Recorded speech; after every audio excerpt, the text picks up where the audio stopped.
ይህንን የምታዩት ነገር ጭርት የሚመስለውን ነገር ባክቴሪያ አይደለም፣ ፈንገስ አይደለም፣ ኤልኤስሲ ይባላል። ላይከን ሲምፕሌክስ ክሮኒከስ ወይም ኒውሮደርማታይትስ ብለን እንጠራዋለን። በጣም ብዙ ሰዎች ላይ ማጋጠም ጸባይ አለው።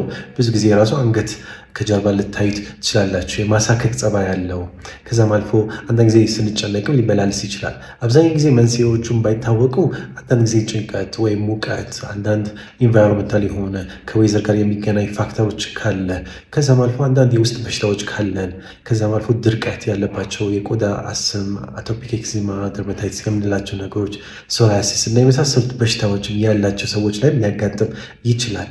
እንደዚ አይነት ነገር ቆዳችሁ ላይ ካያችሁ ሁሌም ሲመላለስ ከተቸገራችሁ ምን ማድረግ ትችላላችሁ? ቤት ውስጥ አንደኛው ማለስለስ ነው።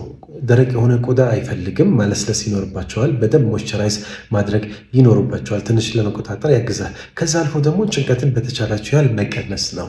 ሶስተኛው ደግሞ ሙቀት፣ ፀሐይ ወይም በጣም ሊቀሰቅሰው የሚችለው ነገሮችን ካስተዋላችሁ ከነሱ መራቅ ነው። ነገር ግን እንደዚህ እያደረጋችሁ ምንም አይነት ለውጦች ካላያችሁ የቆዳ ሐኪማችሁን ማየት ይኖርባቸዋል የተሻለ ሕክምና ለማግኘት